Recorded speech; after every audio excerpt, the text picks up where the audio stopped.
Yes, greetings, blessings, people. You're here live and direct with DJ Kat right here on the Big Bad Station with a very special guest. So, of course, special guest, introduce yourself. My name's Derrick the I'm a poet, and me and DJKat met at an open mic session in Coventry. Yeah, and how did you find it? Okay, yes, it went down really well with the community, and there was quite a big crowd. Yeah, it was actually. There was a lot more people than we expected, which was great. Yeah. So, how long have you been doing poetry for? About 6 years. I joined a creative writing group in Earlston in Coventry. There's because I'm visually impaired. There's a centre over there for the visually impaired, and I joined a creative writing group over there, and just started dabbling in poetry. Wow! So you were at this group for the visually impaired and started poetry. So how did that even get your interest? I wanted to do some kind of writing, but I didn't want the restrictions of the grammar rules and so forth. And so I thought, well, if I do poetry, I can then just free my mind up and just write. You can start sentences with and or but, and you can make up rules as you go along. So I didn't want to get bogged down with the grammar side of writing. I hear you. So you're secretly a rebel, yeah? Yeah. I love that. So what was one of your first poetries? Do you remember the first time you wrote a poetry or a poetry piece? Do you remember the first time? Yeah, my first piece was one of the pieces that I performed with you. It was called Perception. So that was the first poem I ever wrote. That was since, after leaving education. So it was the first one I dabbled in. And it was well appreciated by various people, and in fact the centre have produced a book and an audio descript memory stick, and that poem is the first poem that is read, that is shown in the book, and is used as a trailer for the purchase of the memory stick. Oh wow, nice. So what was your poem about, Perception? I mean, I got the idea when you performed the piece because it was a great piece. But you let the listeners know, what was the idea around it? The idea around it was to get people to see individuals for what they are. You can't judge a book by the cover. That sort of was the concept of the poem. Yeah, I hear that, because it was a very powerful poem and a deep poem. So how did it make you feel when you actually read it for that first time? To be fair, when I first read it, because I'm visually impaired, I at the centre get people to scribe for me, so I work it all out in my head. Yeah. And then go to the centre and they write it down, and then I sort of forget about it. And I don't really appreciate how powerful the poem is until I learn it myself. Yeah. To do a performance. So when I do the poem, even though it's quite, I think it's fairly good, I don't really appreciate it until I get to learn it myself to perform it, and then I realise all the nuances that are in there that I didn't realise I put in there. You see what I mean? Yeah, I hear you. So how do you find remembering all of the poetry pieces? Because sometimes it can be hard work. How do you find it? It is hard work, and I'm trying to build my repertoire, Doc. Yeah. When I do performance, give a bigger picture of what I can do. Because I don't just do that type of poems. I also do love poems, also comedy poems, and all sorts of things I cover. Yeah. But it's just building the repertoire. It does take a while to remember every poem. Yeah, it does. And sometimes if you forget a piece of the poem, you have to make it up on the spot. Have you ever done that? Yes. Well, yes. I do sort of ad lib it. Hopefully you'll still get the gist of the poem, and I haven't gone too far away from what I originally wrote down. That's it. Yeah, that's the good bit about poetry. No one knows what you've written unless they've heard it before. Indeed. So, how long have you been performing in Coventry and putting your pieces out there and let people hear what you've got to say? So far, I've only done 3. Okay, wow. 3 sort of open mics in Coventry. So one which I did with you, I did one at Fargo Village a few weeks ago, and about a year ago I did another set in the Fargo Village. Yeah. I haven't done many performances, to be fair. I'd like to do more, but because of my impairment, it's quite difficult to get to these venues. Because I will need assistance if it's outside of Coventry. There's quite a few venues that would mind performing in Birmingham, but it's getting across there. Yeah, I hear that. So let's talk about that. I mean, you don't seem to let anything stop you in your way, even though you're visually impaired. But let the listeners know kind of your day-to-day life and who you are as a person, so we can know who you are. Well, I am outgoing. I am an extrovert. Yeah. The difficulty I have is just getting around. I found, because of my visual impairment, you find it a bit scary to go out without assistance. Yeah. And so that restricts me.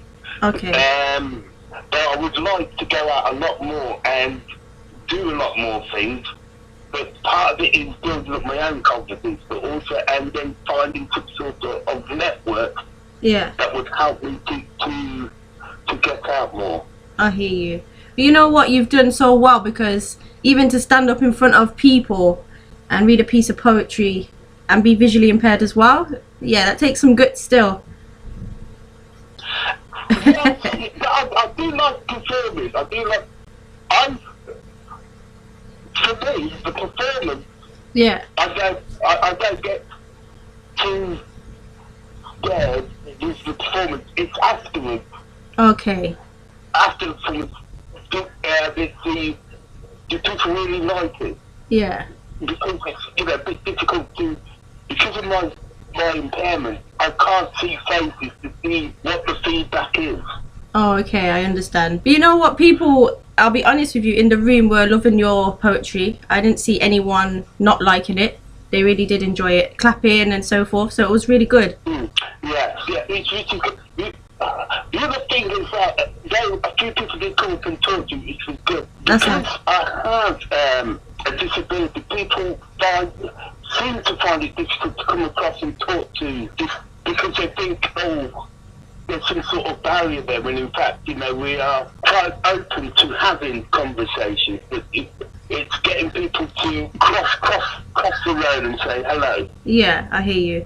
Well, that's how we met in the club, and it was nice to talk to you that day and hear some of your story. That's how you're here on the radio now. So, are you up for letting the listeners hear some of your poetry? Yes. Okay, so when you're ready, you're more than welcome to do 1 piece, 2 pieces. Let me know. Okay. I've got. We'll see if we've got full time, but I've got 3 lines. Okay. I would like to do. Yeah, that's great. That's no problem. When you're ready. Okay. The first one is perception.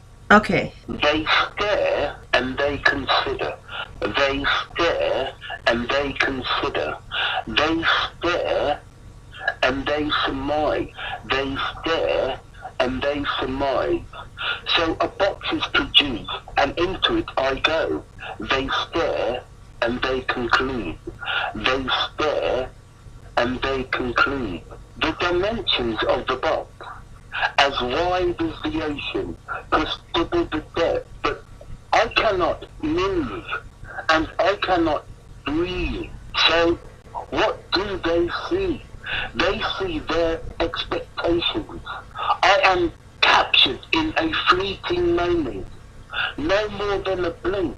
So how can they say they really see me? I am bigger than the box. I am taller and broader. That makes me individual. So please don't only see the box. Thank you. Yeah, that was nice. That was the poem that got me. That was the poem. Yeah, thank you. Yeah, nice. Yeah. So that was called Perception. That was the first one you wrote, isn't it? Yeah. Nice. Yeah. Okay, so you've got 2 more. Let the listeners hear that. Let them know what they're called. Okay. The second poem is called The Dance, and it goes like this. The dance. I was the dance, and the dance was me. People said not only did I shine, I glowed. It was said I could steal a room, a house, even the Albert Hall. But slowly and surely, the dance drifted away from me. Now I meet people who are accomplished at the dance. They swoop and glide like Astaire and Rogers or Perry and Hayward. I hear them spinning and twirling amongst the crowd.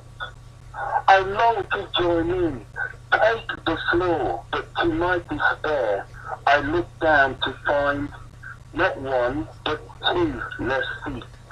I still have my flashes, and the dance comes so easy to me.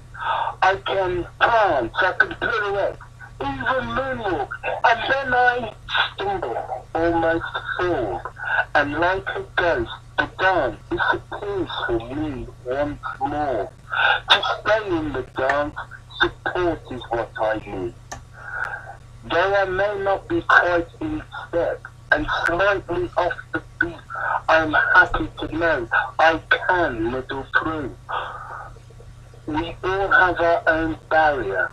Mine is the diminishing of sight. What we all must accept is not to be too proud, not to feel ashamed, to ask for help from each other, so we all can share the dance of independence and confidence. Thank you. Oh, I like that one. That's nice. Tell us about that poem. That poem is about saying anyone can achieve whatever they want to. Yeah. There is no barrier, but you may need a little support, and you should have the ability to answer it. And everything is in everyone's grasp. That's it. Yeah. And the other thing as well, because the main reason I wrote it is I know a few people who try to pretend they don't have a disability and try to act as if they are, in quoted brackets, normal. Oh, okay. The thing is to accept what you are, but you can still achieve what you want to be, but you don't have to try and hide what you are underneath. That's it. I like that one. Okay, you ready for the last one? Yes, the final one. Okay. And this is called Me. This one's a bit dark, so bear with me. Okay, it's called Me. No problem. A little girl quietly cries in the corner, but no one comes to comfort her. A little girl quietly cries in the corner while her stomach groans. Feed me. A little girl quietly cries in the corner, observing her mother injecting part of her score. A little girl quietly cries in the corner, observing her mother trip into a kind of ecstasy. The little girl dashes to the fridge, her head full of images of all types of food. But the fridge and the cupboards are still there. So the little girl quietly weeps some more. The little girl sees the white powder her mum used to hide so carefully. In an instant, in a flash, the little girl consumes the lot. In spite of the rules set down by her mum, the little girl lies face down and dead, while her mum continues to trip, trip, trip. Thank you. Wow. Tell us about that poem. That poem I wrote to expose the poverty there is, the level of poverty there is in the so-called rich Western world. Okay. And that was the whole point of this, of that poem. And it was not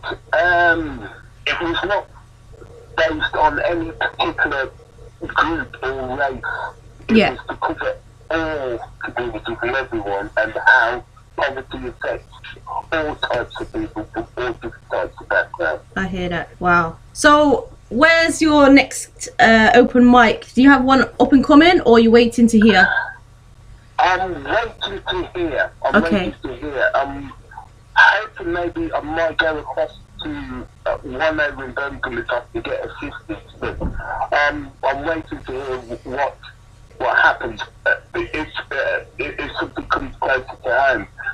Also, because I haven't even got a podcast or anything online for people to follow me at the moment. Okay. And I'm also trying to look into ways of getting that sort of up and running. But again, I need to speak to people to work out how actually you do that. Yeah, I hear you. I know the West Indian Club is doing another poetry event. Again, it's kind of similar to last time. Okay. So I think they're trying to do them every month. So you never know, you might be a regular down there. Yes. I hope so. And you. That's it. I hope. Of course. So is there any kind of final words, final thoughts you want to say to the listeners before we go? Well, hopefully everyone appreciates and likes my work. That's the main thing. And I'd also like to thank you, DJKat, for allowing me to come onto your program. Anytime, you're always welcome. And display my work, which I really do appreciate. No problem at all. Keep doing what you're doing. It's been an absolute pleasure listening to your poetry again and hearing some new stuff as well that you've just put out. So I really enjoyed it. Thank you. No problem. We'll speak again, yeah? Okay, you take care then. You too. Have a great day. And you. Bye now. Bye-bye. Bye. Bye.